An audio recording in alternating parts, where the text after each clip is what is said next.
The pink pill is the pink pill now. Put your pinkies up now, up now, up. Live well to the extreme now. Put your pinkies up now, up now, up. Hey, it's Pinky. You're on the Pink Pill YouTube channel. Be a love and like, share, and subscribe. Pinkies up.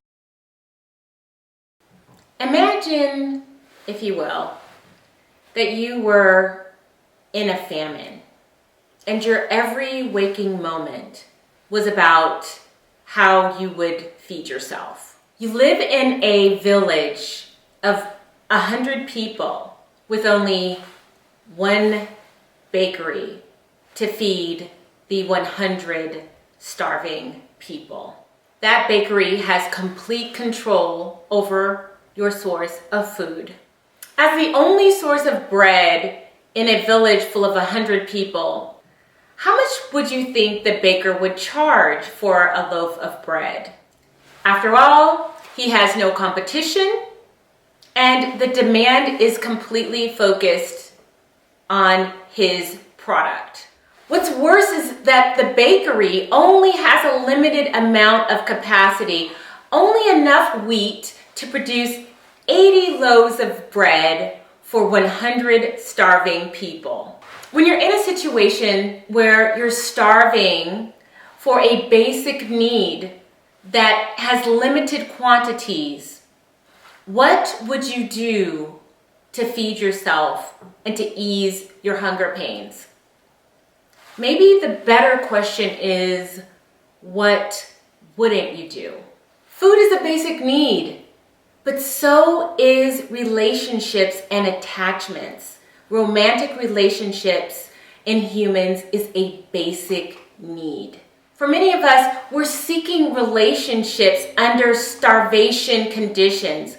We're in a famine. There is a shortage. Often the cost is so high with the limited resources that are available. So the same with the bread, with relationships. What might you do if you were desperate and starving and came from a position of scarcity? What would you do? You might engage in certain sexual practices that could be harmful to your physical or mental health. You might believe that you can't demand marriage before you bear a man's child. You might tolerate all kinds of disrespect and believe there's nothing that you can do that would ever allow for you to measure up and be worthy. You might wait too long for a commitment and accept years and even decades-long engagements. You might feel suspicious and distrusting of other women who want what you want too.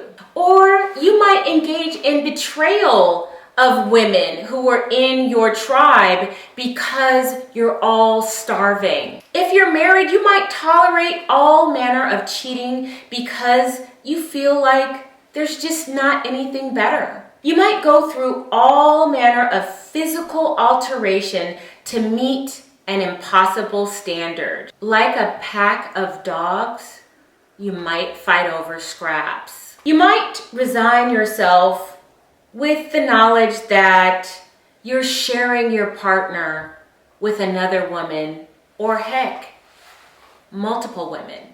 You might believe others that your basic standards are too high and choose to marry down. These are all the things that can happen when you're starving for bread and there's only one baker. But what if you discovered that in the next town and in a different tribe, there were unlimited amounts of bakers? There were farms, streets lined with fruit trees. What would you do? Would you stay in the town where you were starving for bread with only one baker? Or would you risk it and go where there was more abundance?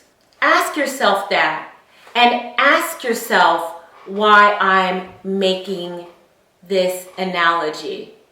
Because what many of us face is that same starving, scarcity mindset, where we know that often the price is so high, and that even if you pay the cost, the quantities are simply not enough. But too many of us choose to stay in that little village of starving people instead of going to the next town that's full of abundance and possibilities. Ask yourself, are you going to stay in the village of starving people, or are you going to hitch a ride to the next town where there's an abundance of your basic need? Stop operating from a position of scarcity. Operate from abundance. There's always enough if you know where to look. There's always enough if you're willing to go to the next town. I'm Crystalline Karazin, and you just took the pink pill.